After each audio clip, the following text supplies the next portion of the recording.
Will the Water and Infrastructure Committee of August 3rd, 2026, please come to order. The time is now 1:35 p.m. May I ask all participants to please silence all your noise-making devices. Today, I'm your chair, Tom Cook. Members, per the Sunshine Law, please identify by name who, if anyone, is in the room, vehicle, or workspace with you today, exclusive of minors. I would also like the department representatives who have joined online to please also turn on your cameras when it's your turn to speak. Now I'd like to introduce the committee members. Welcome, Committee Vice Chair Yukile Sugimura. Where's she here? Good morning. Oh, good afternoon. Where's my mic? Oh, okay. Thank you. And welcome, Councilmember Kalanoi Badongong. Hey, aloha. Good afternoon, Councilmember Johnson.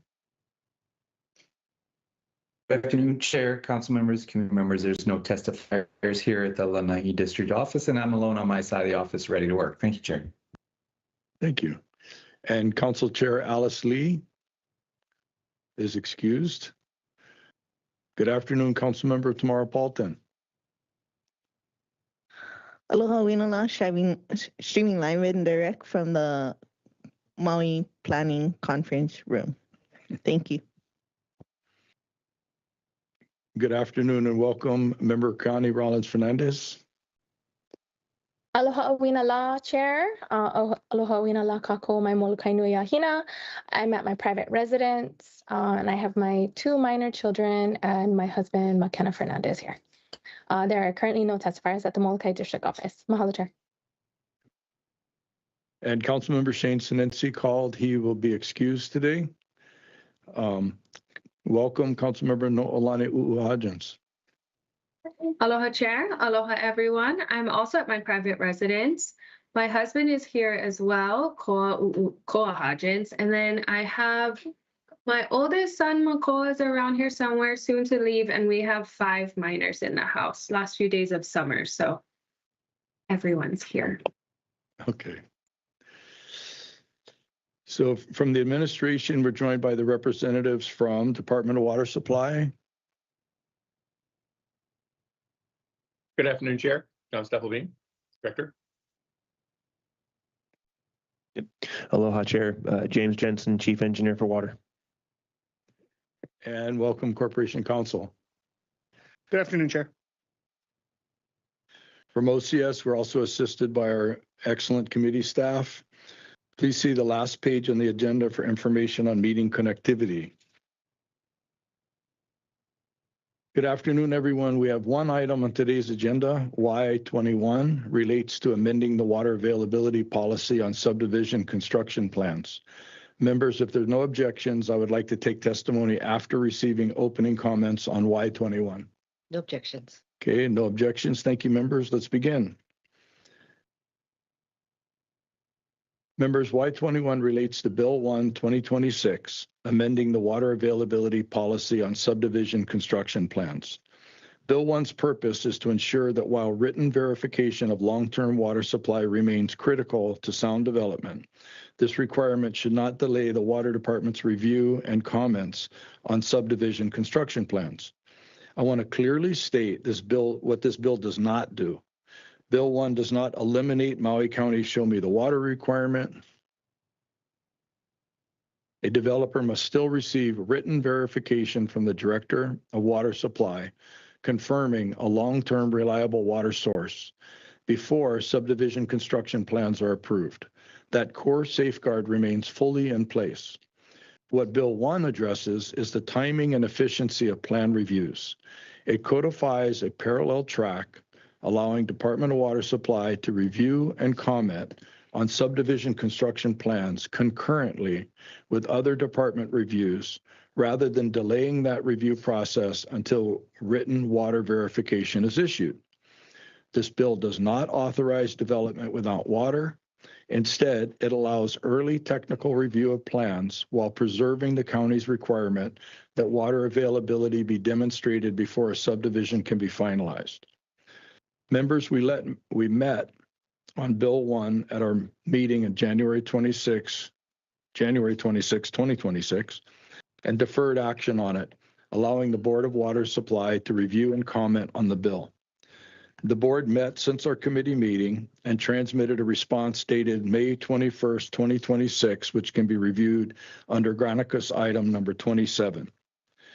Since we last met and since the board's meeting, a proposed CD1 version is before the committee attached as Granicus number 30.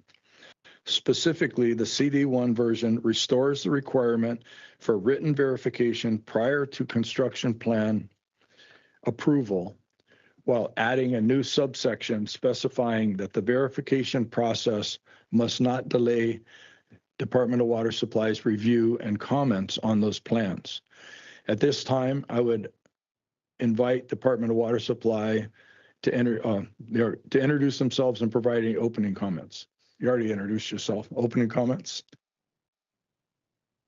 Yeah, good afternoon. I have no additional comments at this time. Now, see if James does. Thank you.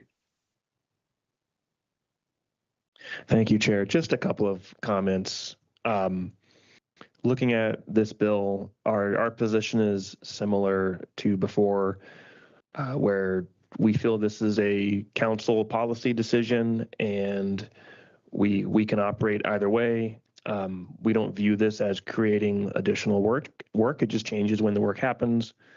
And the department understands the objective of being close to what we call plan check approval status, concurrent with subdivision final plat. So that's all. Thank you. Okay, thank you. So staff, do we have testifiers? Thank you, Chair. Yes, there are individuals signed up to testify.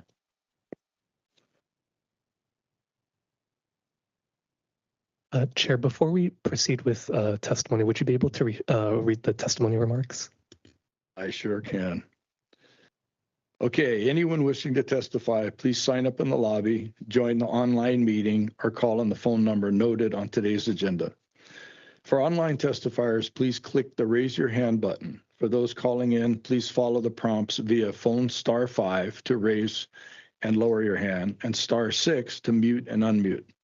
Please ensure that your name on Microsoft Teams appears as the name you prefer to be referred to as anonymous if you wish to testify anonymously. If you are in person, please notify staff that you would like to testify anonymously. Otherwise, please state your name for the record at the beginning of your testimony. Written testimony will continue to be accepted and can be submitted via e-comment at mauicounty.us/agendas. Staff will enable your microphone and video when it is your turn to testify. Oral testimony is limited to 3 minutes per item. If you are still testifying beyond that time, I will kindly ask you to complete your testimony. You can view the meeting on Akaku Channel 53, Facebook Live, or mauicounty.us/agendas. Decorum will be maintained throughout the meeting. Breaching decorum includes anything that disrupts the orderly management of the meeting. Violation of decorum may result in being removed from the meeting. At this time, I'd like to open public testimony for Y21. Staff, please call the first testifier. Thank you, Chair. The first individual to testify is Leilani Polmano here in person. Please come to the podium, begin your testimony, followed by Lucienne Dene on Teams. Aloha.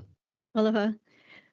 Good afternoon, Chair Cook and members of the committee. My name is Leilani Polmano of Pacific Rim Land. We have processed several subdivisions, and I'm familiar with the subdivision processing requirements. I am testifying in support of Bill 1. Bill 1 still requires all subdivisions to show the water in order to get your subdivision and construction plans approved. This bill allows for concurrent subdivision construction plan processing while you prove that the subdivision has a long-term reliable source of water. You will not be able to get your construction plans approved without showing the water. What Bill 1 does is streamline the processing time during the subdivision construction plan process.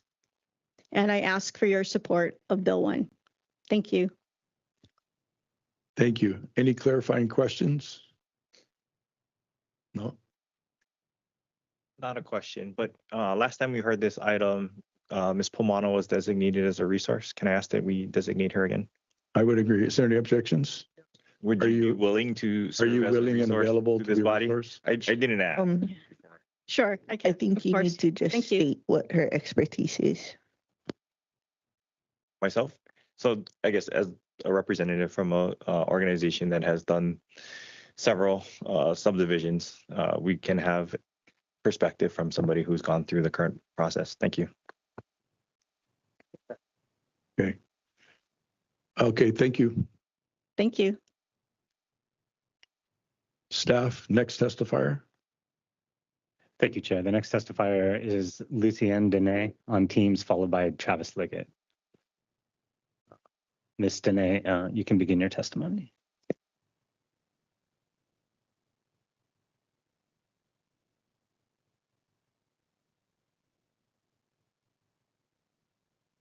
Lucian, you're promoted on our end, so you would just have to go to the upper right-hand corner of your screen to mute and unmute. Thank you. I was trying to do it on my icon. Aloha, everyone. Let's see if I can put some video on here. Good day, Chair Cook and members of the committee. My name is Lucienne Dene. I'm testifying as a private citizen today, but as a person who was a staff person for Michelle Anderson, who actually worked very hard to adopt the original Ordinance 3818, I think it is, the water availability bill. I'm very familiar with the history of this bill. I consulted with Ms. Anderson as she was working on it. It was based on a similar effort in California that was passed statewide in 2002, just to try to get some accountability into the water availability process.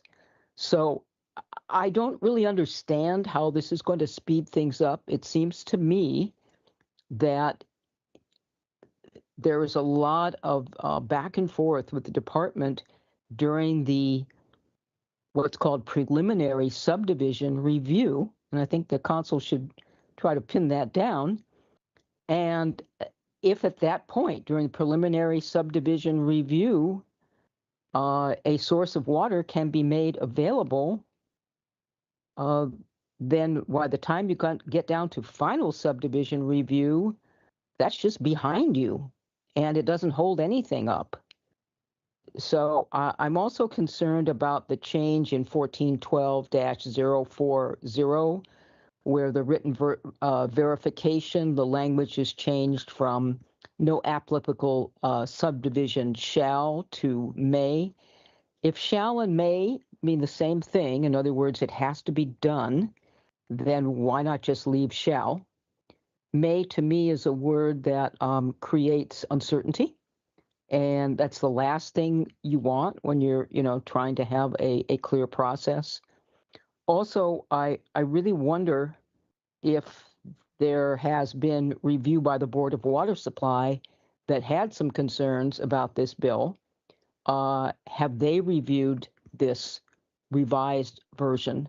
Has it been reviewed by any of the other agencies or departments besides the Department of Water Supply? Have those reviews come in? That wasn't quite clear in all the materials. So please make sure that it is well reviewed. I will tell you, the original water availability bill was passed unanimously because Ms. Anderson went to everybody 2, 3, 4 times to get their comments, to try to work things out. And putting the approval late in the final subdivision process was a compromise. So it seems like it's kind of being compromised again. Mahalo. Thank you, members. Questions for our testifiers? Member Paulton?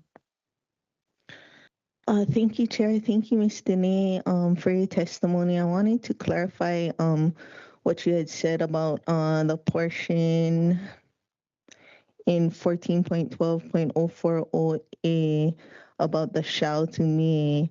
In the section 1 portion of it, it does say, while the requirement must be met before final approval of subdivision construction plans, and then changing the shall, which is like a must do, to may, which is kind of from mandatory to discretionary. That, are you saying it creates a conflict in what section 1 says and what 14.12.040A says? Yes, it's like we have must at one end of thing, and then we have may at the other. And I noticed that the part where we want to make sure that it must not delay the director's review, we don't say may not delay, we say must, because we want that to happen. So if we really want a written verification to be part of that applicable subdivision, I think we need to say shall and not may. Mahalo. Thank you for that clarification. Thank you, Chair. Members, any other questions for the testifier?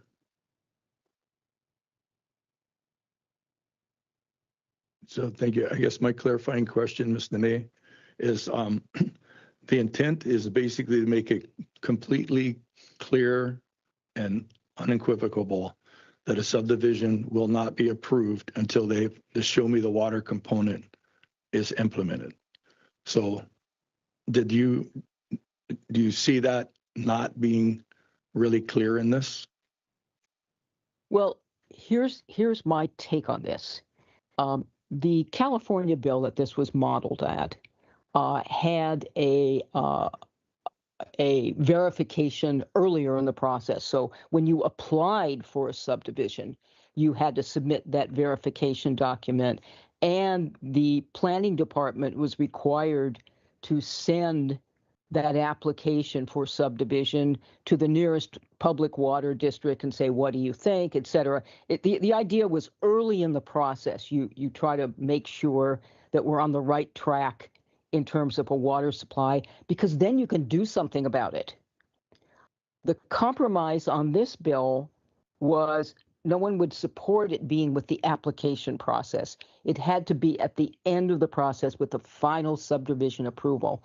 So now what this is saying is, oh, well, you can kind of be reviewing it at final subdivision, but, you can just do everything else for the final subdivision and say it's all done. And then it just puts a lot of pressure on this one little narrow, but extremely important bridge between a dream and a reality. There's a dream of building a lot of houses, and then there's a reality of, do you have water for them somewhere? So it just seems to me that you should back it up rather than saying, oh gosh, because we put this at the end and now it slows down things at the end. You should just make it so that the verification comes in earlier. So there's plenty of time for the department to review it and say, yeah, this works. Thank you. You've made that clear concern. Member Paulton has an additional question. Thank you, Chair. One other thing I wanted to clarify is when you were mentioning about the Board of Water Supply. So on February 19th, they took it up, but they didn't take a vote because they wanted it explained at their next meeting, March 9th.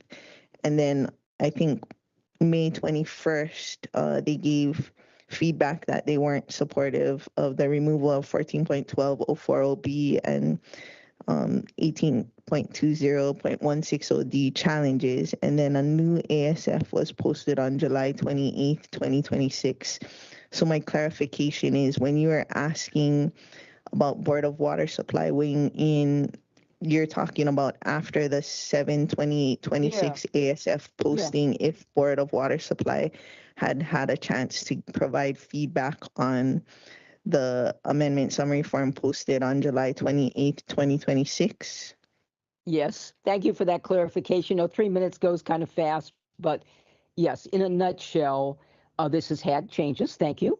Glad that the committee heard that the public and the Board of Water Supply had some concerns, but the Board of Water Supply has some pretty knowledgeable people did they get a chance then to review the changes and say, great, you've addressed all of our concerns? Because if not, you should hear from them. They are our Board of Water Supply, and that is their kuleana to give that feedback. Thank you.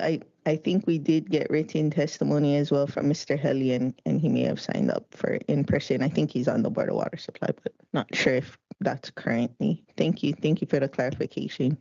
Yeah, mahalo. Thank you, members. Any further clarification from the testifier? Seeing none. Staff, next testifier.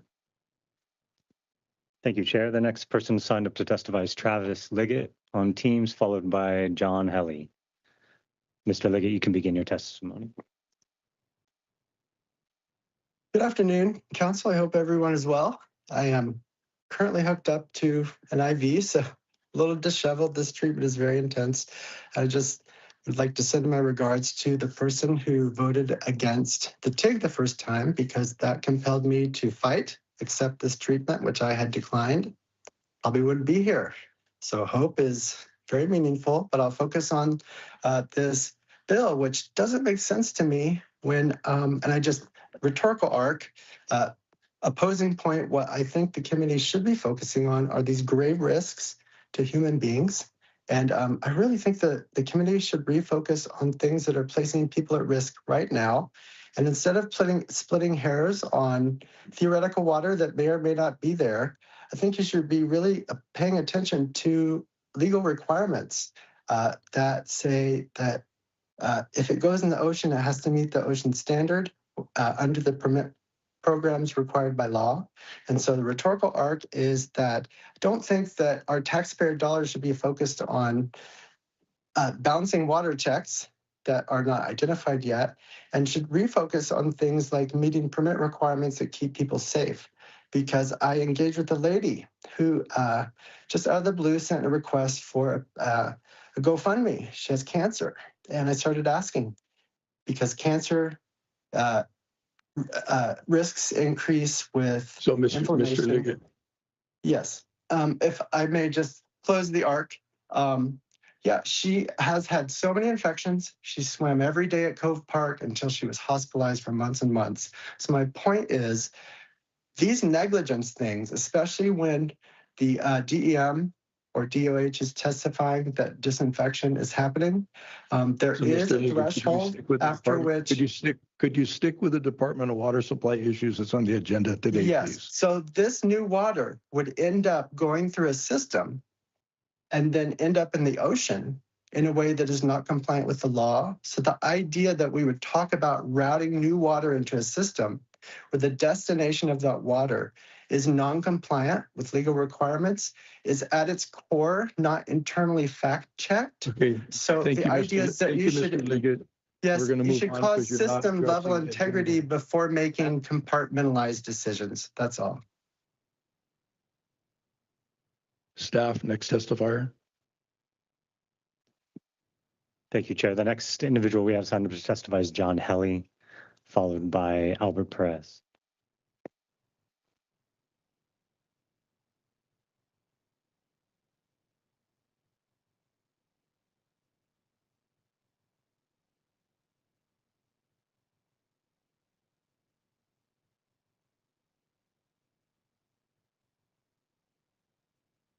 Can you hear me? Is the mic check? We can. Aloha and welcome, Mr. Helly. Thank you very much. Thank you for the opportunity to testify. My name is Dr. John J. Helly, and I respectfully urge the committee to file Bill 1 or at a minimum defer action until the legislative record is complete. I have submitted written testimony that explains my concerns in detail, so I would like to summarize what I believe are the central questions concerning Bill 1. The Board of Water Supply, and I speak as an individual today, has already provided a letter to this committee finding that there is no evidence that Bill 1 will result in any time saving in the subdivision plan review. The board further finds that the Department of Water Supply already possesses the administrative authority to change its workflow whenever doing so is needed. And although that letter is absent from the agenda materials, I have provided it with my written testimony. Those findings raise what I believe are the central questions before this committee. If the department already has the administrative authority to accomplish the stated objective, what problem does Bill 1 actually solve? And second, why does Bill 1 say anything at all about what decisions the director must make? The stated purpose of Bill 1 is to improve efficiency for the public. Yet if the department already has the authority to implement the proposed workflow without new legislation, then the public benefit of Bill 1 has not been established. Furthermore, there is no reason to interfere with the director's statutory authority over water sufficiency determinations or to weaken that role, a role that is the product of more than 20 years of work by the Maui County Council in the interest of the public trust.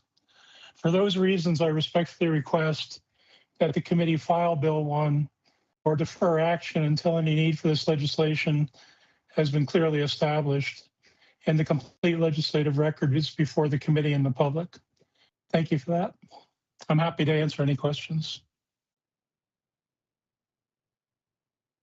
Member Paulton, you have a clarifying question? Thank you. Yes, thank you, Mr. Helly, for your testimony. My first question is, I did read the letter from the Board of Water Supply dated May 21st, 2026. Was the Board of Water Supply given a chance to weigh in on the July 28th, 2026 posted ASF? No, it was not. Okay, thank you. And Chair, would it be possible to ask for Mr. Helly to be a resource as well, based on his extensive water knowledge, credentials, and knowledge on how Board of Water Supply processes play out? No objections, members? Yeah, no objections. Are you available, Mr. Helly? I am. I'm happy to be a resource. Thank you. Okay, thank you very much. Next testifier. Thank you, Chair. The next individual we have signed up to testify is Albert Perez on Teams. Mr. Perez, you can begin your testimony. Aloha, Chair Cook and committee members. It's Albert Perez. You know, I worked for the county of Maui, and whenever I'm presented with language like this, I like to think of how staff are going to interpret the language, and they're going to be required to implement it. And I really feel like Lucienne Dene was saying that changing the clear language from shall to may will only make the requirement for a written verification less clear. In addition, the Department of Water Supply already has the ability to prioritize review of subdivision plans if they think it's advisable. This bill would remove the department's discretion, and what that means is that in some cases they'll have to review projects that won't end up being able to confirm a long-term water source. That review, the time spent in that review, would end up being wasted time that the department could have spent reviewing other projects, thereby slowing those other projects down. So this actually seems counterproductive.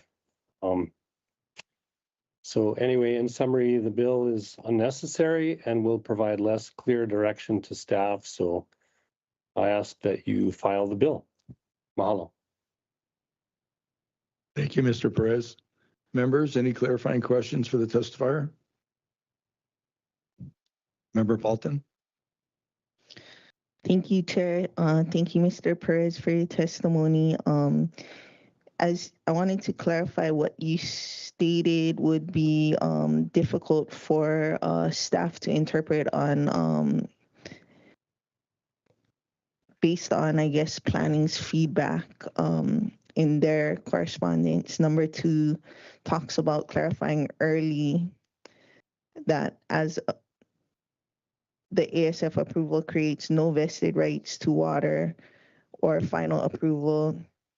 Adding sunset provisions require clear public disclosure and reaffirm public trust principles, water allocation priorities such as DHHL And based on that feedback, do you see that in this new ASF posted July 28th, 2026, providing the Sorry, clarity requested of the planning Councilmember. department? I did not look at the planning departments. You said planning, right? Not water? Yeah, Yeah, so 'cause I am not I thought familiar with that their comments. their request for clarity, I thought, was in alignment with your request that it doesn't provide that kind of clarity. Yeah, that makes sense. I mean, I used to work in the planning department and it's nice when, the way it reads right now, no applicable subdivision shall be approved unless there's a long-term water source verified.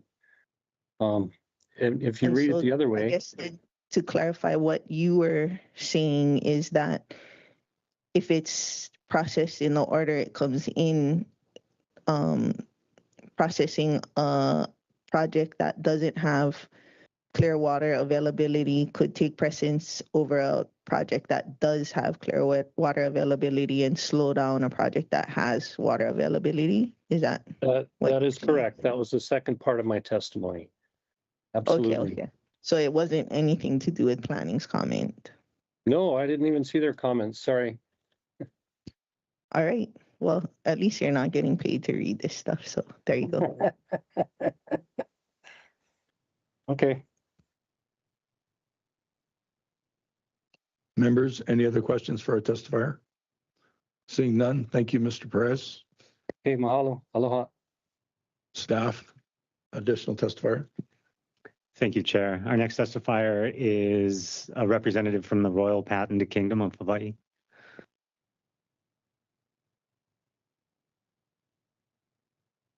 Aloha. This is a representative of the Hawaiian Kingdom, yeah, and I just wanted to clarify and ask for any of the subdivisions. I believe that not and for a fact, not only that they're supposed to be showing if there's water availability or not. I believe that you guys have to also add in the title. Like who has the correct title for any kind of lands everywhere, every single individual subdivision that it was made in the past and now. How were any of them even processed without the correct title or a clouded title and frauded title? Because as you guys should all know, all lands in Hawaii is in fact royal patented, allodial titled, with land commission awards from the Mahele from during the days of the kingdom. And I just wanted to say that would processing any subdivisions, because none of us were contacted, no descendants of any of the lands was contacted for any of these construction or subdivisions to be made. And it would be a great violation of Hawaii Statute 172-11. I'm gonna read it from the source itself, from the law. Land patents on land commission awards to whom for whose benefit, which is for the descendants. 172-11, land patents on land commission awards to whom for whose benefit. Every land patent issued upon an award of the Board of Commissioners to quiet land titles shall be in the name of the person to whom the original award was made, even though the person is deceased or the title to the real estate thereby granted has been alienated, and all land patents so issued shall inure to the benefit of the heirs and assigns of the holder of the original award. So all of Hawaii is all allodial titled, royal patented with the Land Commission Awards. So it should have been reverted back to those original title holders, and it belongs to their descendants forever and ever and ever. Mahalo Keakua and Mahalo Kamehameha III. So to making any of these subdivisions is hella illegal, and you guys got to return the lands. And yeah, doesn't matter if there has to be water verification, if you get water on top, no matter. It got to be returned to those peoples who own that land that you guys is trying to plan on developing and constructing. Mahalo. By right, by law. Yeah. Thank you for your testimony. Members, any clarifying questions for our testifier? Seeing none, Staff, next testifier. Thank you, Chair. The next, I'd like to acknowledge Chair Lee. Welcome.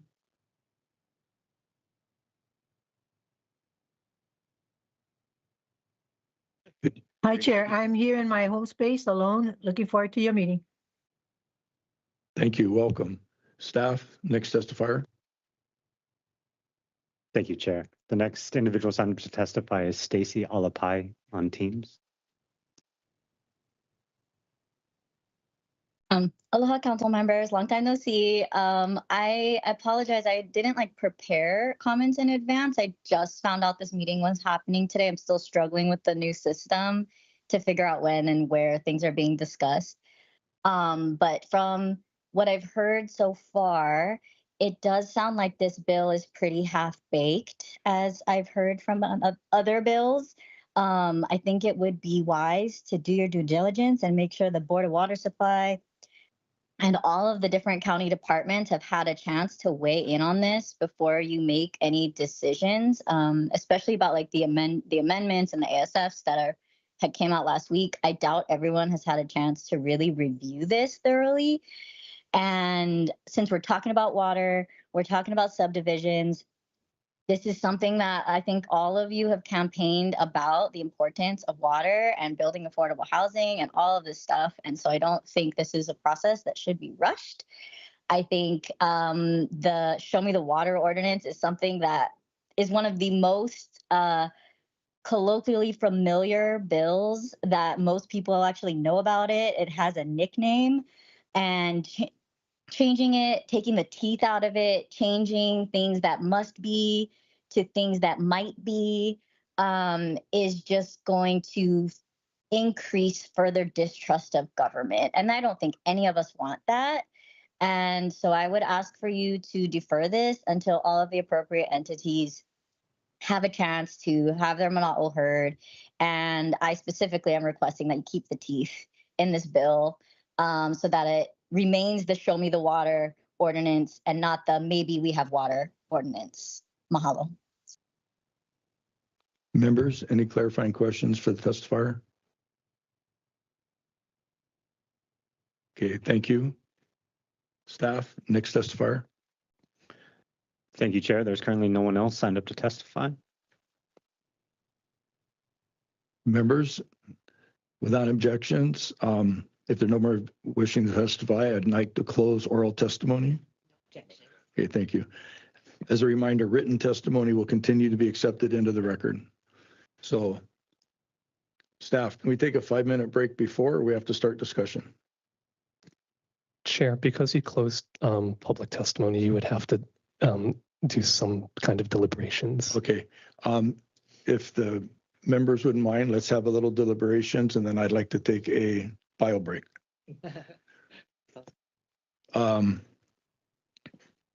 So is deliberations, you want to start? Yeah. Do we have anyone from Public Works available? Oh, No. And I think for clarification, and this particular process, there has been confusion about the review, comprehensive review at the same time. This particular aspect doesn't affect anybody else or any other department. how come then did you send questions to Public Works, Management, DOT, DLNR, Housing, HECO, Fire, and DOH, and they didn't spend any response? No. So, and maybe Department of Water Supply could weigh in, and if you have a different perspective or information about the review when it's submitted for concurrent review with the other departments. This is for the Department of Water Supply's review. Does it impact the other departments, or do they do their own reviews separately?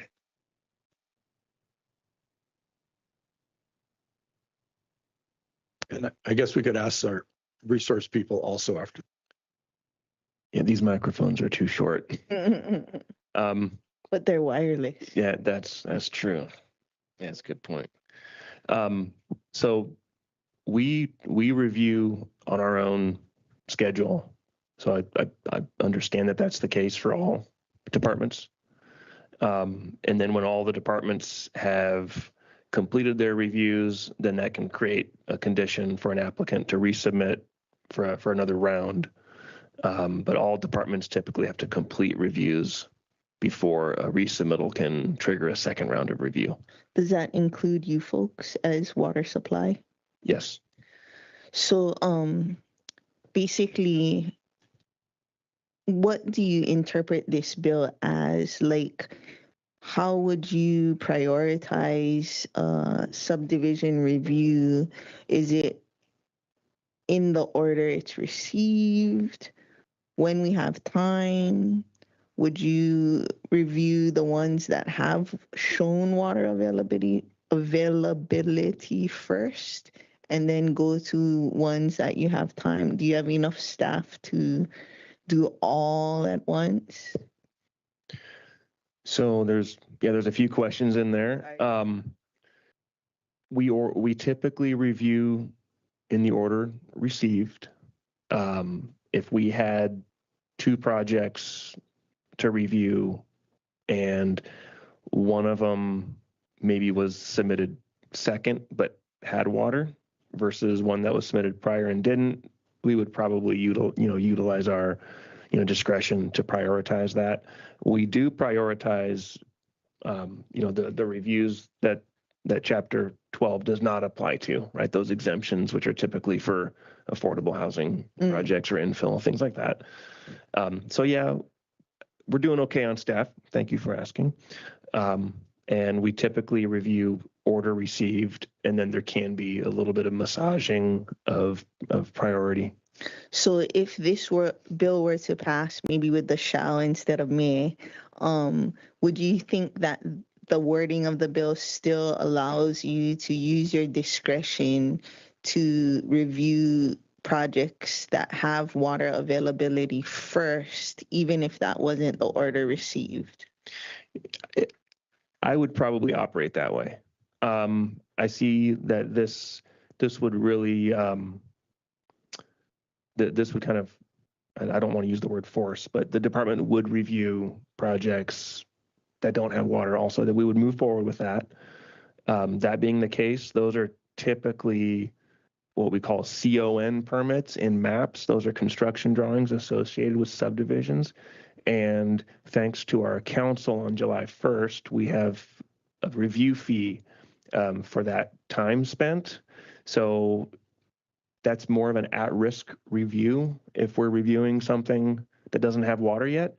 But now that we have a fee that we're collecting for it, it's not like we're reviewing something and spending that resource. Yeah. So I think when we discussed this earlier in the year, I was kind of like, yeah, it won't be as, we just would like to delay a little bit and get that fee in place. And now that the fee's in place, I guess okay. For me, I'd like it spelled out, not to leave it to whoever the director is in charge or staff's discretion, that they can prioritize projects with water availability.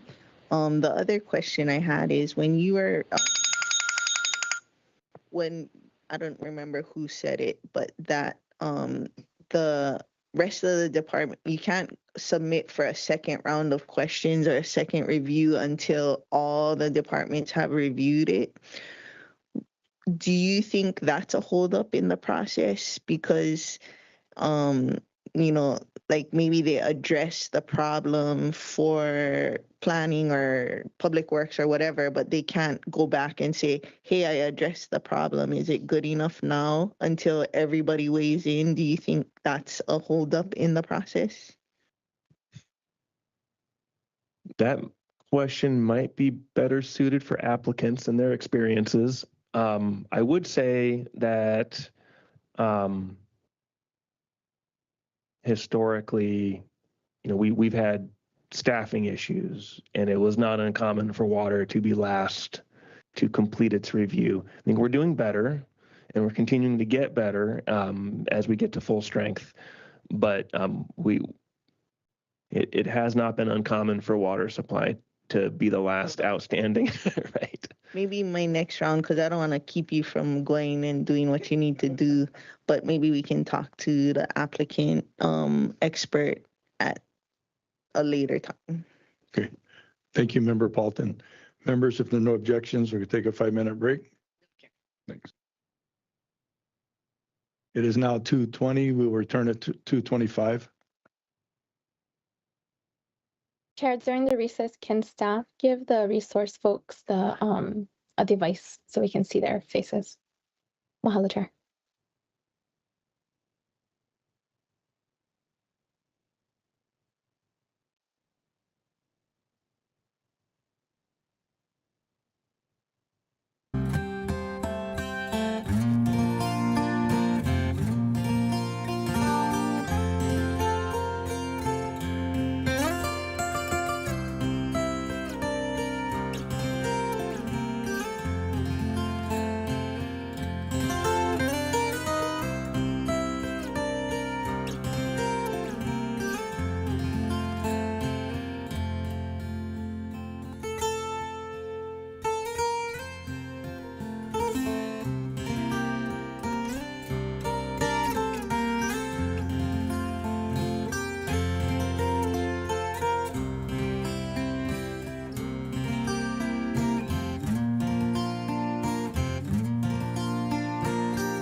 Welcome back, members. The WAI Committee of August 3rd, 2026 will reconvene. It's now 2:32 p.m.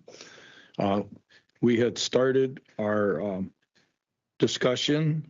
Member Paulton was the first one of the 3-minute questions per member. We're going to ask our resource person, Leilani, to come and answer some questions, help us with some information.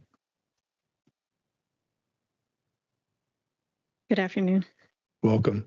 Could you state your name again, please? Leilani Pomano with Pacific Rim Land. Thank you. Member Paulton, would you like to read? Sure. As Mr. Jensen said, that not everybody, you can't ask for a second round review until everybody, including water department, has had their first opportunity. Is that something also that holds up things in terms of development or permitting? Thank you for that.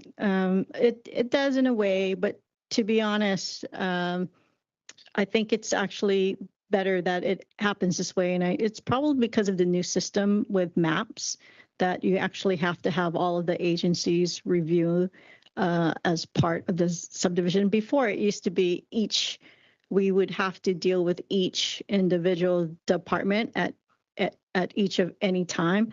But it actually forces the applicant to make sure that they are submitting a better review package at the second round. And in terms of this forcing the department to review, even if there isn't current water availability, like to leave the water department out and go back for a second round with the rest of the departments, that's not something that would help speed up the process. For the water department specifically, I think this definitely does. And the bill written as now, it certainly changes from the very first version of it. I think it did take into account a lot of the Board of Water Supply's comments. And also, it also allows the construction plan process to be the part where you have to have both the long-term water source and the review of the construction plans approved before you get final subdivision. Do you have any objection to returning to the word shall and prioritizing projects that have shown their water availability? No, I think James is right, or Mr. Jensen. Mr. Jensen is right, is that they should have the ability to have discretion in the way how they're reviewing their permits. But I do think that also it would be good to have the policy of it be able to have concurrent reviews, because in the past, when we had to when subdivisions were reviewed, we had to show the long-term reliable source before water department started reviewing your construction plans. Okay, I think that's it from me. Thank you. Sure. Members, any other clarifying questions for our resource people? My question is, what's the time frame average when you when you make a application for a subdivision? How many departments approximately are reviewing them? It depends. It does depend. It normally is like from 9 to 12 different agencies. And when they look at that, I guess for clarity, this is sort of the thing that I haven't been able to convey. How long is this preliminary review? Well, for preliminary review, there's actually a code deadline. So that preliminary review is 90 days before you get to the part where you're doing the final subdivision processing. And they're very, very good about that. All of the departments provide their preliminary comments within the 90 days. And so their preliminary comments are going to give you the information and the structure, what you need to do to be in compliance to move on to the next stage. Correct. For both the final subdivision plot itself and for your construction plans. Okay, thank you. Mm-hmm. Pardon? Gabe, I'm sorry, Member Johnson. Questions? Yeah, thank you, Chair. And I'm going to do some deliberations. It's not just going to be a clarification if you're just letting you guys know. So is Dr. Helly still on the call? I have some questions for Dr. Helly. Yes, you can that. Thank you very much. Dr. Helly, are you available? I am here. Okay. Okay, thanks for joining us, Doctor. I appreciate you joining us for this meeting. I wanted to clarify and maybe to have some discussions on your beginning opening remarks. You said right off the bat you would prefer if we defer this or file this. Maybe you can say which one, because defer means we're going to continue on and there's some more work to be done. We're filing. We need to change our course. What do you? Sure, I'd like to hear sure. your opinion, Doctor. Well, I think this bill, I'll be frank, I think the bill is kind of pointless. I think I'm not exactly sure. I've never been sure what it's really trying to accomplish after we receive testimony. And I speak again as an individual, not for the board. I didn't find anything clarifying about most of what we discovered. So it remains elusive to me, despite Member Cook's comments, that it doesn't undercut the need for ultimate verification of water supply. It just doesn't seem to do anything useful in my mind. It doesn't shorten the review time. And what it does do, and it really hasn't come up yet, is it potentially interferes with the workflow that the department already has in front of it. So that was what we were referring to initially in some of our comments. And the revisions have to be examined in the context of what we looked at previously, because the statutory language has changed, and now Title 18 is involved, where it was not before. So that complicates the situation. And if you, all in your wisdom, choose to want to continue to pursue this bill, I submit that it's important that we get another look at those interactions and the implications of those changes against the background of what we've already developed. Right. You make some very important points, Doctor. I appreciate your speaking to them. I'm going to switch because I'm on limited time here, so I want to ask the department a question. Mr. Jensen, can we talk about that interference of workflow that Doctor just brought up? How does, first off, can you speak to that? How would it interfere with your workflow? Yep, thanks for the question, member. I don't see it as interfering with the workflow. It might change up the order of review a little bit, but I don't view this as creating work. It's just going to change when that work occurs. If we are really backlogged, which we tend to be, we'll still review. We'll still get to it. I don't see this being too disruptive. You make a very valid point. I want you to get to everything, of course, Mr. Jensen, but I'm going to show my cards, if you will. I want to prioritize affordable housing. I want to prioritize West Maui build up after the town burned down. Those are the things that I'd like for you guys to put at the top of the pile. And in my understanding, you have the ability to prioritize review of the subdivision as it is now. Is that correct? I'm sorry, can you repeat the question? You already have the ability to prioritize reviews of the subdivisions, right? Yes. Okay. So is that a practice that you guys are doing in your department, that Okay, this is an affordable housing project. Let's put that at the top of the list. Okay, this is a project for West Maui where the whole town put down. Let's put this at the top of the list. Are you guys doing that in practice now? Yes. So I'm done with my questions, Councilmember Cook. I kind of agree with this, that this what Dr. Haley was saying is it doesn't really achieve the goal that I appreciate the goal. Let's streamline the process. I'm here for it. But I would hate for them to say, hey, we've got to look at these other, you know, far down the line project equally when we have to look at the project right in front of us for West Maui or affordable housing projects. I want them to have a preference. So that's kind of where I'm at on it. And I think my time's up. Thank you so much. Thank you, Chair. Okay. Okay. Thank you, Member Johnson. Could you hear the bell when it rang? I did not hear the bell, so I apologize if it did go over. No, it's all good. I was going to let you go on anyway. We're just checking. We're working here in I call this our campground. We're not our regular home. We're camping out together in the planning department. Okay, well, we'll have further discussion, and Member Johnson, your concerns, I hear them and we could discuss them. Member Hodgins? Thank you, Chair. Can I have a quick clarifying question for you?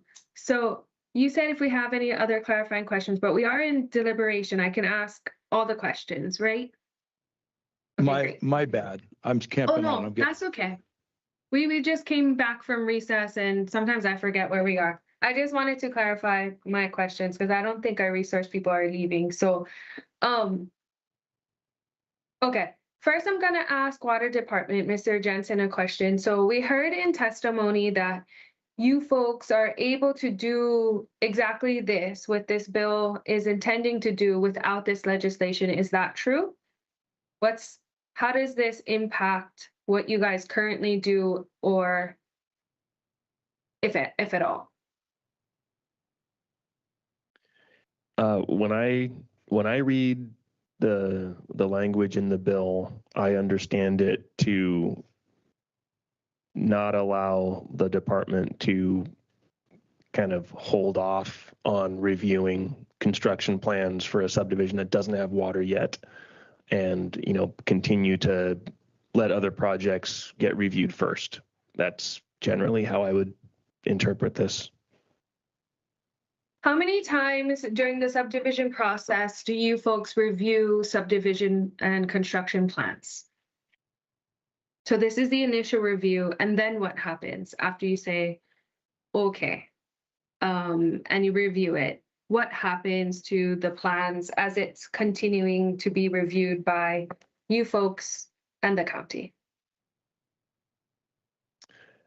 The construction drawings get submitted through maps. And then, we assign staff. Staff reviews the plans against standards, against any conditions of approval tied to the preliminary plat. And then, when we eventually complete that plan check process,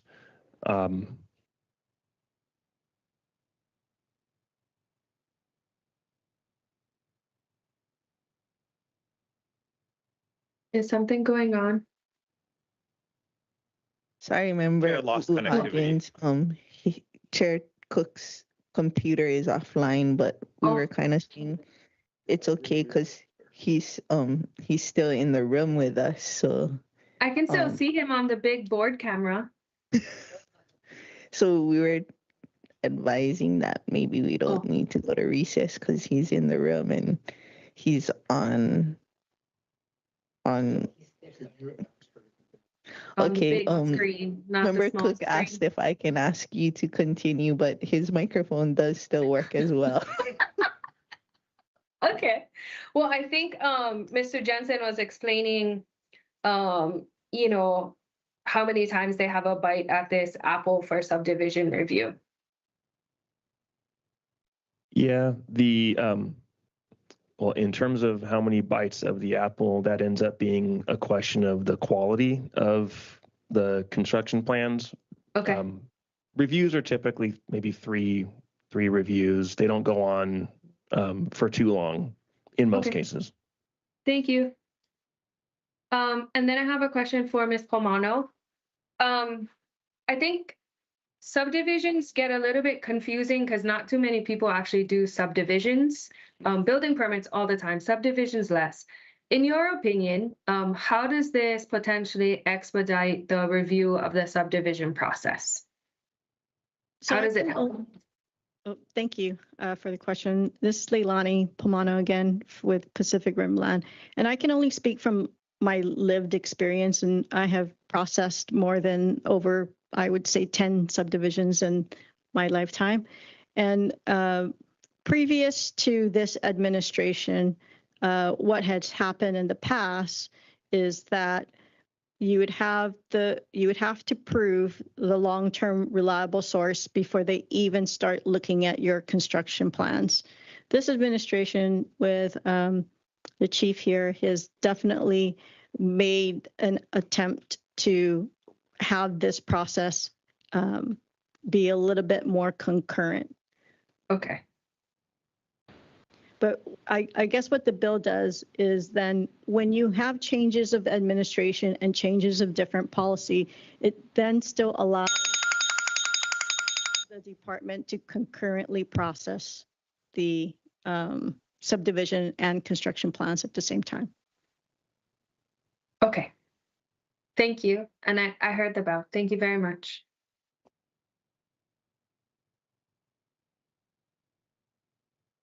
Vice Chair Sugimura, any questions? Or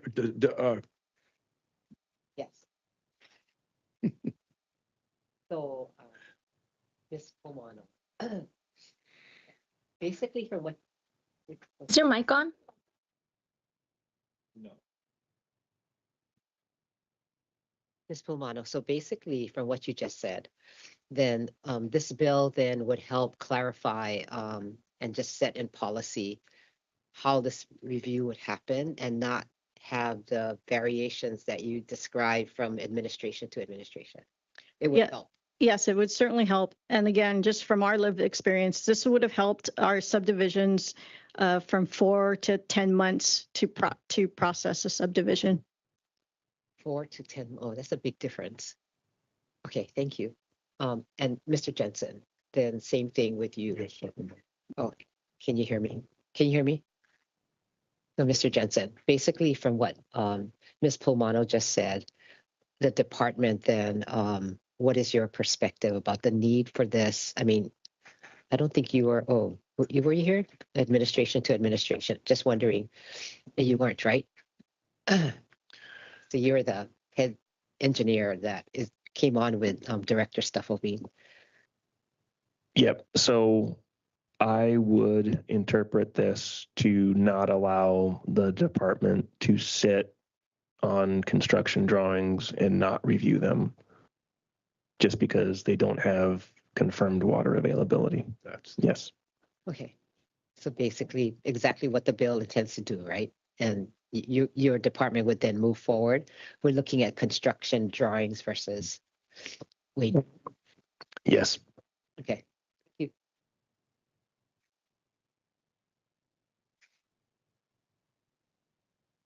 Member Patongan. Thank you, Chair. So that last round was helpful for me because I didn't understand the difference between whether or not the administration had the flexibility to resequence its workflow, given the testimony from Dr. Helly. But it sounds like past practice had been to hold off until that written verification was provided. Current practice is to try to streamline things as much as possible. So this would codify that, which I'm fully in support of.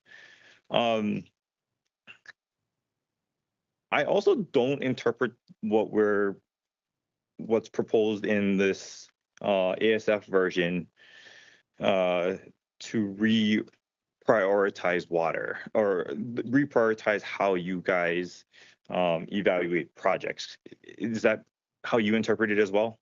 All I see is that you cannot utilize the lack of written verification as a holdup for review. Yeah, I agree. Okay.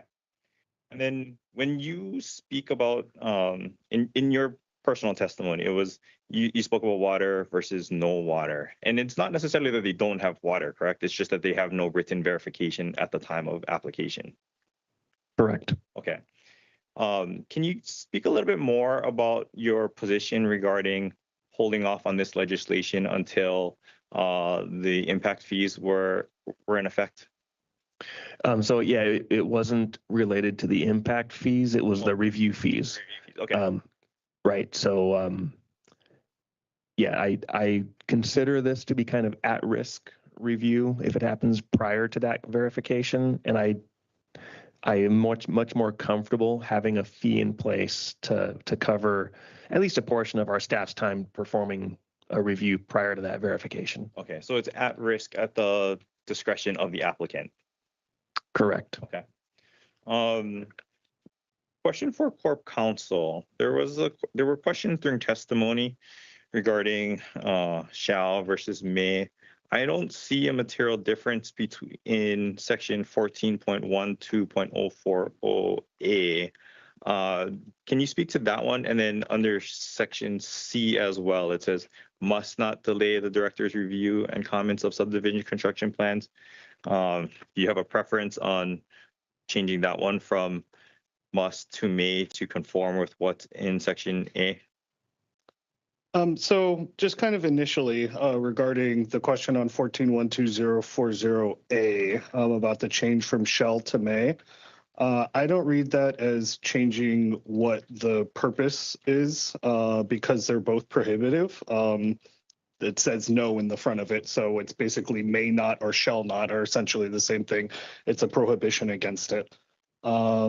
With regard to, whether in C it should be may not or must not, again, I see both of those as being prohibitive, so I don't really take a position. In interpreting this statute, our office would interpret it the same regardless of which word term was used. Understood. Thank you, Chair. I hear the buzzer. Thank you. Member Rollins Fernandez, discussion?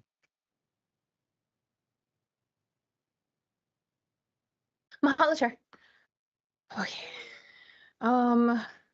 Okay.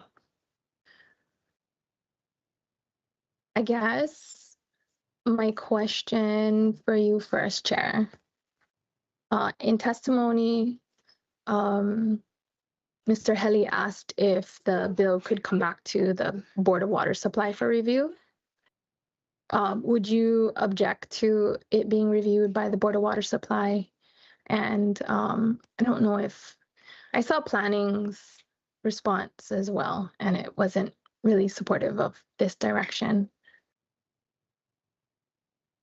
I'm supportive of sending it back. I would like us to continue our thorough discussion, and so that the minutes of this meeting are included. I'm looking forward for my discussion. I think it'll help clarify some of the issues, and I think we're drilling down. It's a really big issue that has a lot of concern because of the potential of opening the taps for water, and that's not what this is doing. So I have no objections to that, and we can address that near the end of the meeting. Thank you for your comments. Okay, and I'll continue on the pun of not watering down the show me the water bill. Okay, so I think this is for Mr. Jensen. So the charge or the review fee did not exist until the introduction of Bill 1. And now that it's in place, or wait, let me reframe. What were some of the reasons that the projects weren't reviewed? Was it only because of the written verification, or was it also because you didn't want to waste your staff's time on a project that didn't have confirmed water? Or I also heard you say that you folks were kind of short staffed as well, and so it's not like your staff was just sitting around not reviewing projects. Okay, I'll let you respond. Thank you for the question. Yeah, prior to my time here with the department, it is possible that lack of resources would lead to those projects not being reviewed, or simply a different perspective on whether or not those projects without water should be reviewed at all. The fee was going to be is introduced regardless of this bill, simply because we want to apportion the benefit cost, to the receiver of the work. But yeah, I can't really speak too much to the way things were done under prior administrations, but we have been trying to get in there and get our hands on construction drawings, regardless of having water or not.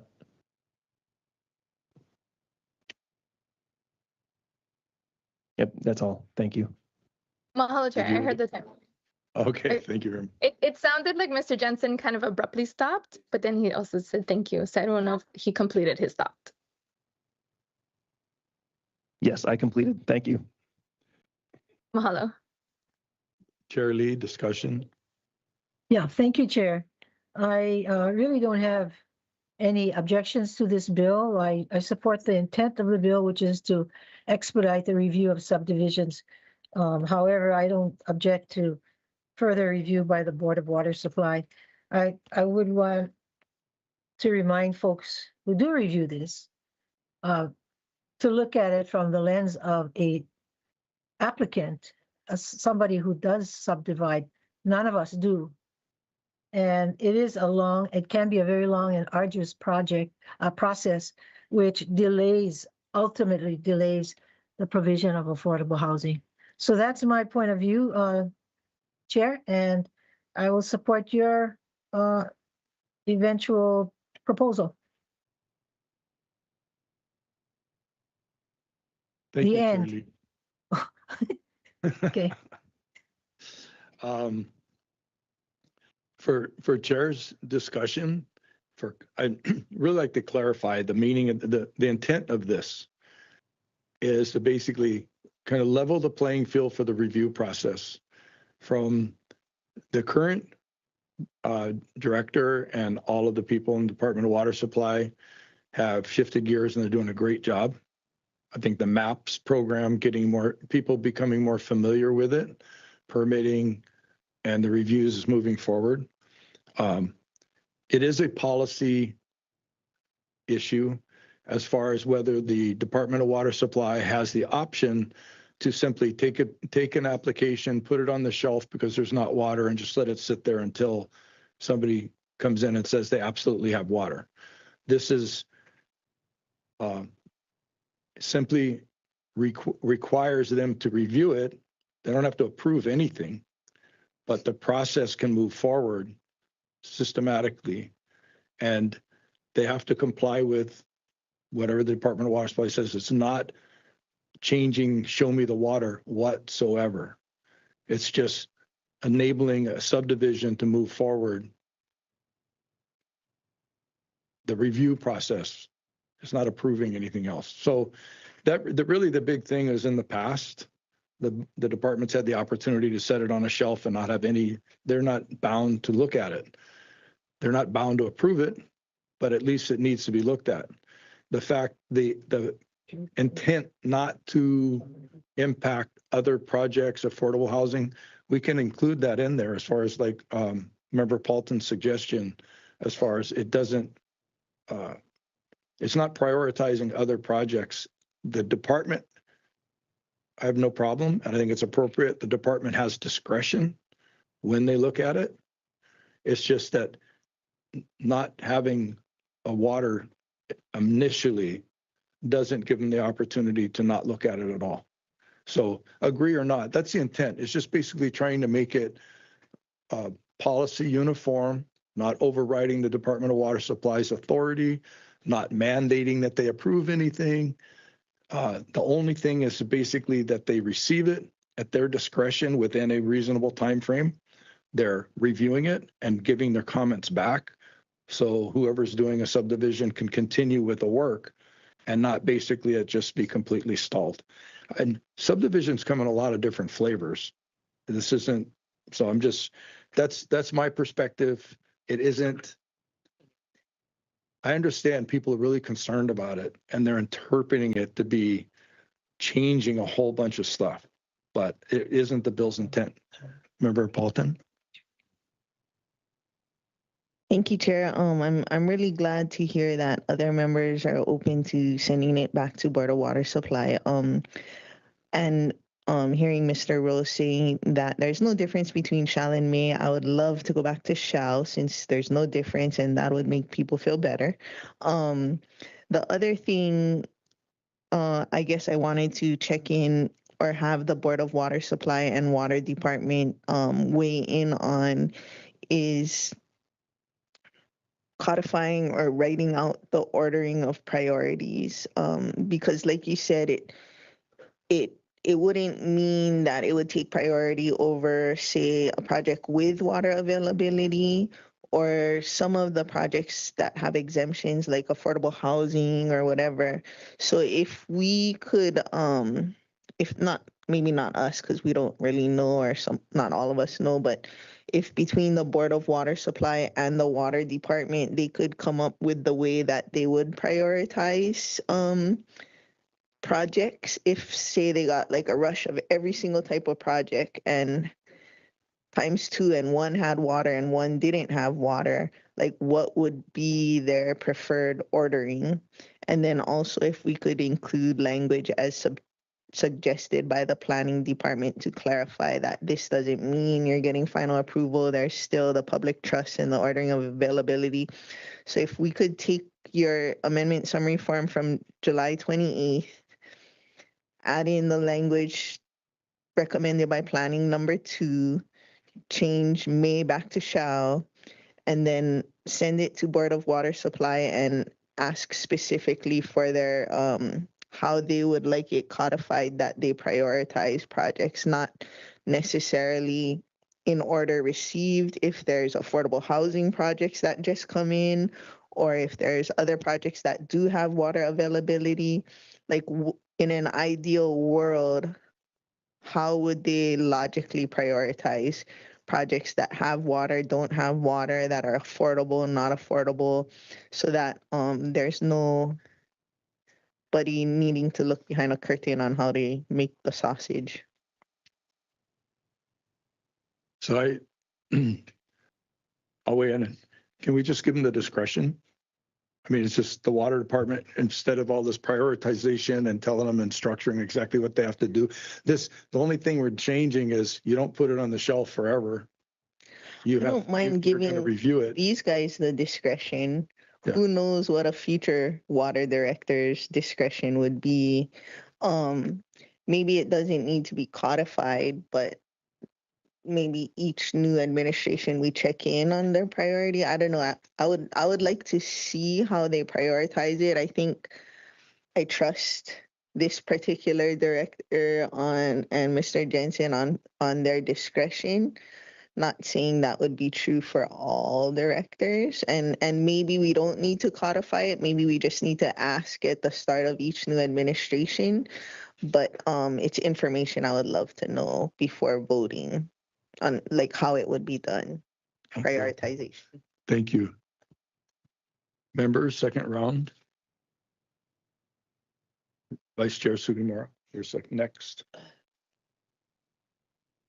Appreciate this clarification. And during recess, I did talk to James Jensen, just asking exactly what you're talking about, because they have been taking up projects and they haven't, they have that discretion and they have been using it to move projects forward. I do agree also that we're talking about subdivisions, and our resource person who has the experience and what did you say, about 10 subdivisions in your professional career, that you do see that things are moving forward. So I support what you're trying to do, Chair, and look forward to your recommendation. Thanks. Member Batangan. Thanks, Chair. I guess for me, can I ask that the transmittal include a statement of need? Because we got testimony from a member of the Board of Water Supply who said that this legislation is not necessary because they're already fully empowered to resequence their workflow. But that has not always been the practice. I think this is codifying good practice that we would like to see continue. And I think the history of our review process should be included in the transmittal so that it's clear why this is necessary.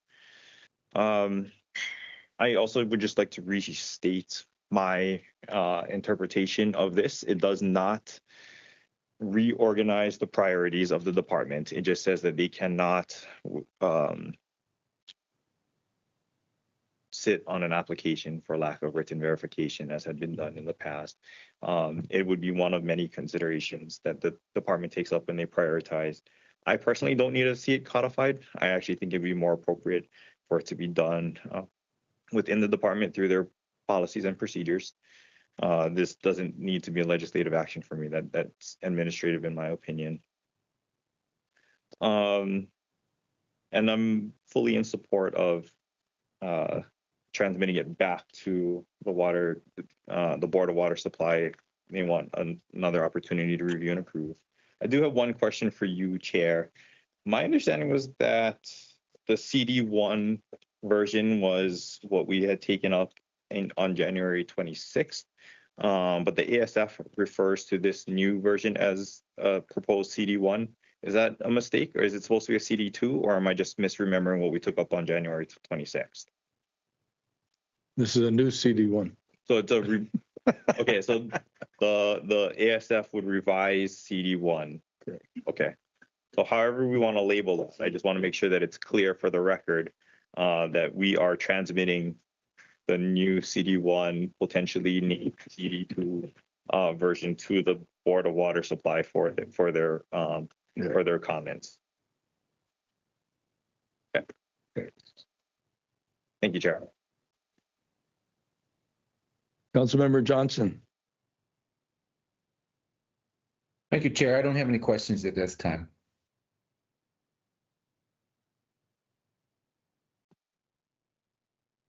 Chair Lee. Just a couple comments. One that I don't know a lot of people who subdivide, but because of many subdivisions, that's how we produce housing. And what we want, our priority is affordable housing. So the longer we delay the processing of subdivisions, which create affordable housing, the cost goes up. So I wouldn't overly rely on the bureaucratic point of view. I would look at the applicant's point of view and see how we can expedite the process in a fair way, but not adding cost to the end buyer. So those are my concerns. And because if we keep things as is, then everything will remain as is. High cost of living, the time it takes to process applications. So those are my comments. Thank you. Chair Cook, I just was gonna clarify. I thought that the affordable housing part is exempt from that and that it automatically gets pushed to the front based on Chair Lee's discussion. I thought that. I believe that's the case also. Okay. So we don't need to worry about that because affordable housing is exempt. Are we saying that these subdivisions are strictly luxury homes? No, right? It's not affordable. The affordable homes are not held up by the process because Show Me the Water has an exemption for the affordable homes. It's not necessary that it's luxury. What about projects that have both affordable and luxury homes? That's part of the same development. That's a question for Mr. Jensen. So for a project to be exempt from Chapter 12, our department receives a letter, an agreement from the applicant. It's an agreement between the applicant and the Department of Housing that it's been reviewed and concurred as a qualifying project, then it qualifies for that Chapter 12 exemption, which allows it to move through the process a little faster. And then more importantly, it exempts that project from the administrative rule restriction on the volume of water that we can approve for that use.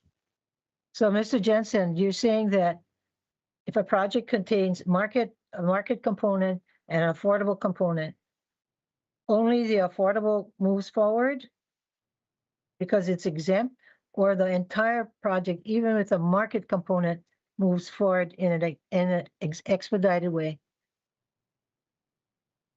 Can you clarify, please?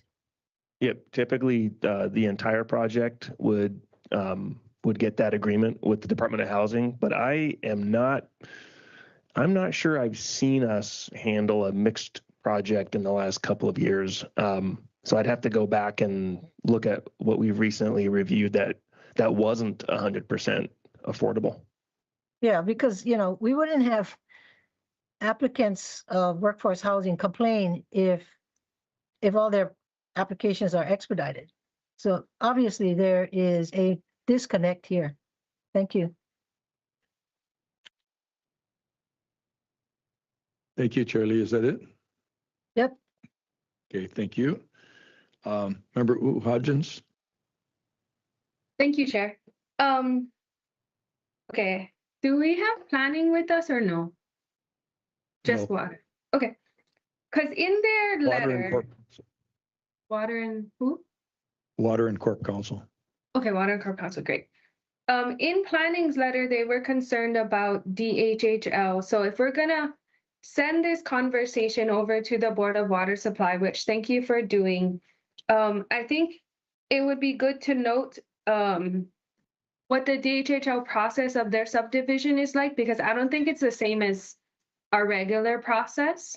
And so I understand their concern, but I think they should clarify. I'm not even 1,000% sure what the difference is between a subdivision that has DHHL homes and a subdivision that does not. And then let me see my other questions. Oh, did you make the proposed changes or did Corp Council? And I'm wondering why the changes, or maybe from water, why the changes are necessary from the changes of the CD1 to CD1, new CD1.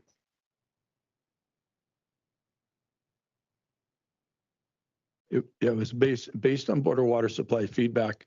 And the essence of it is stating, underlining, and clarifying that it is not changing the power of it is not allocating water to anybody. The director maintains the authority to approve or disapprove. Okay, thank you. And out of, I think, my curiosity, because subdivisions are very confusing for me, I'm wondering if Ms. Pomano can explain kind of like what the process is like on their end. And I know she explained how this would help, but currently, what does the process look like? Please. There's actually a really good PowerPoint. Is that part of the record that the department provided? It was a subdivision process overview, and I believe that was a PowerPoint that the department provided to the Board of Water Supply on the process itself. And if you were to look at that, it does a really good job of outlining the department's processing of a subdivision. Oh, I don't know if we got that. And if we didn't, or if we did, is it uploaded on Granicus that I can look at? I don't. If we did it a couple months ago, I feel like I have PTSD from this job. So I have short-term memory loss and sometimes long-term memory loss. It was part of the Board of Water Supply's meeting, I believe. The department provided that. Oh, okay. Department of Water, did you provide that to us as well in the last meeting we had about this in January? I don't remember. I don't think so. I think that presentation was given specifically by request from our Board of Water Supply. Okay, cool. Can you send over that presentation to HLU, I mean, not HLU, this committee or any other committees so we can have for our review too, please? Yes. Thank you. I think that's all I have for now, Chair. Thank you.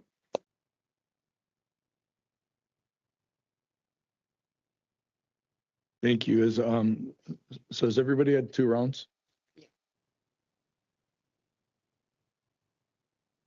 Member Rollins Fernandez. Mahalo, Chair, for my second round.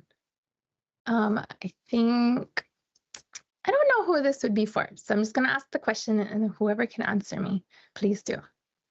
So in planning's response, it says Bill 1 changes the timing of water supply verification for subdivisions, but does not affirm Native Hawaiian water rights, the state's public trust responsibilities, protections for freshwater ecosystems, or DHHL reservations as a priority. If we were to implement or incorporate I don't know if this is a recommendation, but just the concern or the comment of planning, would that make sense in this bill now, or would that be like a different section?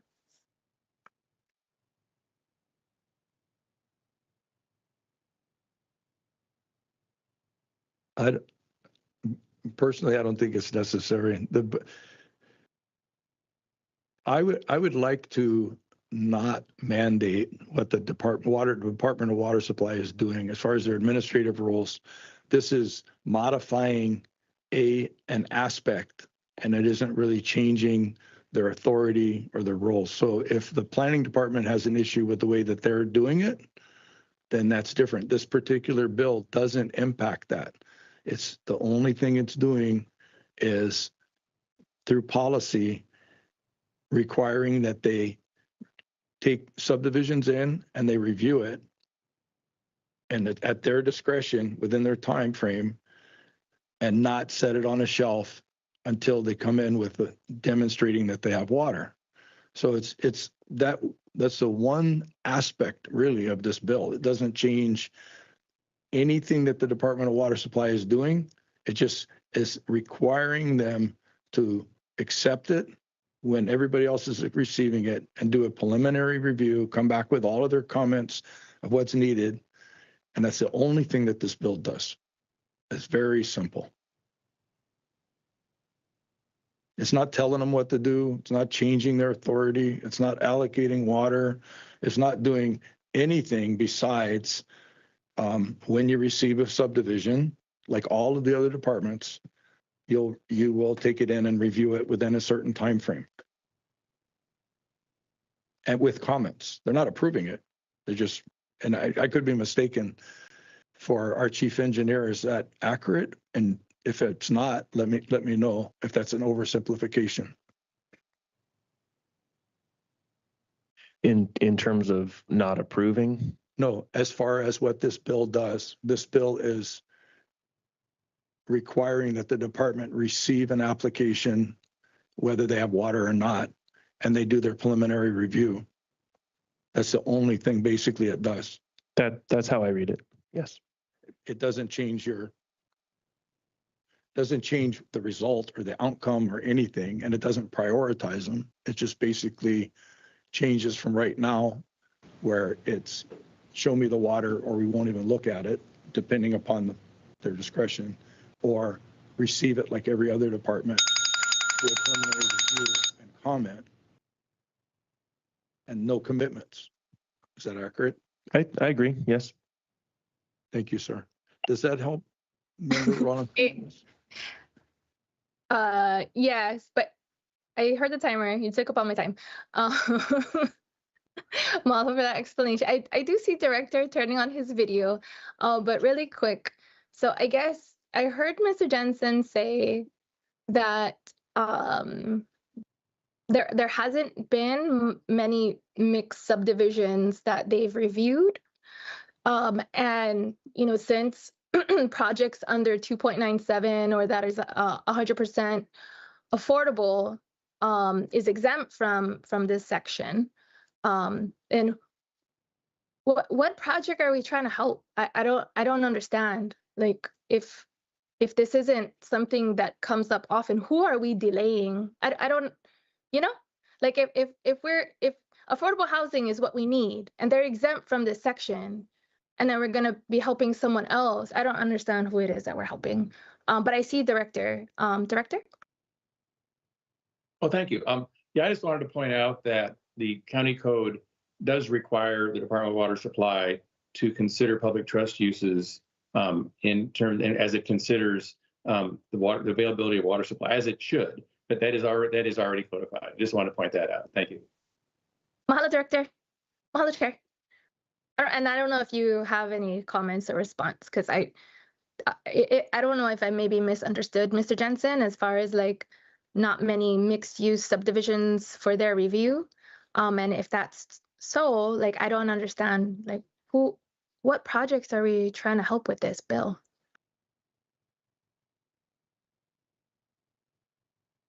You asking me? Yeah, you introduced it. I will just say level the playing field. It isn't like prioritizing any project. It's just the process of receiving a subdivision application and reviewing it. It's like we already, so it's just the process. It's making it so that it's sort of fair and level. Nobody gets any additional approval. It's just basically enabling it to move forward at somebody's own risk. Well, okay, so here, I assume that this was like a widespread problem that you were trying to address with this bill, right? When we introduce legislation, we kind of want to address like, problems that are going to help like a lot of people. But if this is only going to help like one project, like, and we're spending all this time, department time, board time, like. Okay, that isn't the case at all. When I say it's leveling the playing field, let Chair Lee weigh in.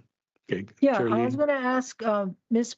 Pumano. She's the one that has done 10 projects. Are they all market homes that you've done? Are they all market homes? No, hi. No, it's all kinds of different projects. It's light industrial, it's housing projects, it's commercial projects, business projects. So it's every single subdivision basically, because this is a subdivision code. Okay, all right, thank you. Does that answer your question, Member Rollins Fernandez? I mean, not really. I mean, if we said like how many of these, well, like the 10. So the 10 for my processing. I'm sure there's lots more subdivisions out there. And so your 10 were delayed because of this section of the bill? I think what this bill does is streamline the process, and we're always talking about, and I guess in general, that we're wanting to streamline permitting processes, and this is just one avenue of streamlining a permitting process. So have any, like your 10 projects, were they delayed because of this section of the bill? In the last two subdivisions that we had done, it had delayed our subdivisions anywhere from 4 months to 10 months. What kind of projects were the two projects? Housings and a mixed use subdivision. Under like 2.96, or what kind of housing projects? No, it's just a general subdivision, a residential subdivision project. And a mixed use project that did include the Lapoa apartments, which is the affordable housing projects that thank you very much for providing funding to. Okay, mahalo, Ms. Pumano. Mahalo, Chair. Thank you. Thank you.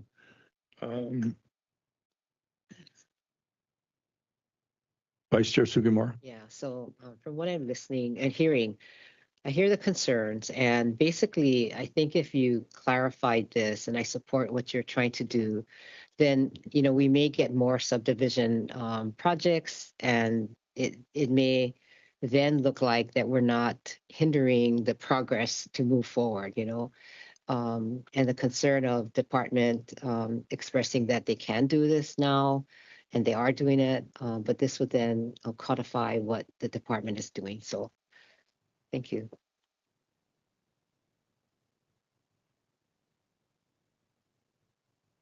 So in summary, I'm willing to send it back to the Board of Water Supply if that's what the body wants and agrees and agreeing to. And the reason is basically so people can weigh in. I'm hopeful that the minutes of this and our discussion help clarify that this is only changing the need to review. It isn't dictating everything, but it can't be put on the shelf for indefinitely, like it's happened in previous administrations, until you come in with water. I just want to give the water department a lot of credit for what they're doing now, reaching out, working with the administration and the council to purchase private water systems. They're developing wells with DLNR. They're developing wells potentially with DHHL. They're building water tanks. They're building the lines. They're trying to build resiliency into the system so that it can be pumped around and more efficiently used. They're expanding the filtration and the reservoir at the Kamaole plant up in Hali'imaile, which is significantly going to assist potential supply for upcountry residences and farming. So we're making progress on many fronts on the water. The intent of this bill is to simply streamline and enable so that sort of the rules of the road, when engineers and people are doing it, that they don't have this wild card as far as if it's going to be reviewed. They have the discretion. I trust that they would. The bill's a lot simpler than what people are making it out to be. So I propose to defer this bill. Go ahead. Member Paulton.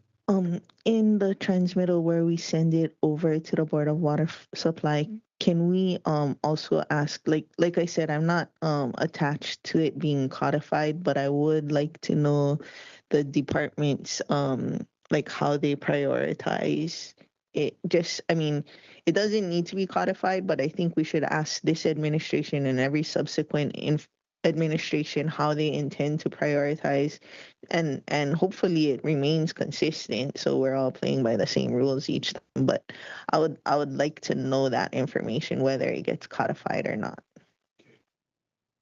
I don't have any objection, members. Any objection, staff? Is that something that you can? Thank you, Chair. We've noted that. We've noted that. Thank you. Members, is there any other aspects that you'd like to weigh in on the transmittal? For the transmittal, can we say like shall and may are the same, and so we find that we'll go back to shall because it makes people more comfortable? Chair has no objections with that. Does anybody else have a comment? Seeing none, you got that, staff? Okay. And one last question. Sorry. Mr. Stufflebean, can you point us to where in the code it already prioritizes like DHHL and like that? You said it's already in there. Can you point us to the section of that where it is?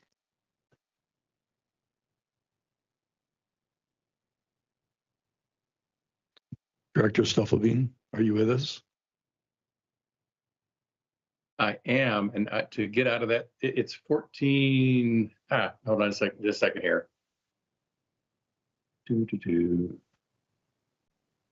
Let's see, 14.06A.010.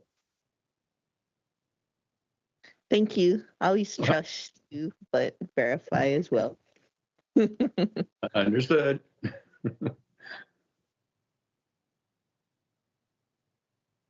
Okay, that's it. Staff, you have all of that? Okay. Thank you, members. This will will be deferred for further conversation after the Board of Water Supply comments, and hopefully they'll do that promptly. Members, this concludes today's Water and Infrastructure Committee meeting.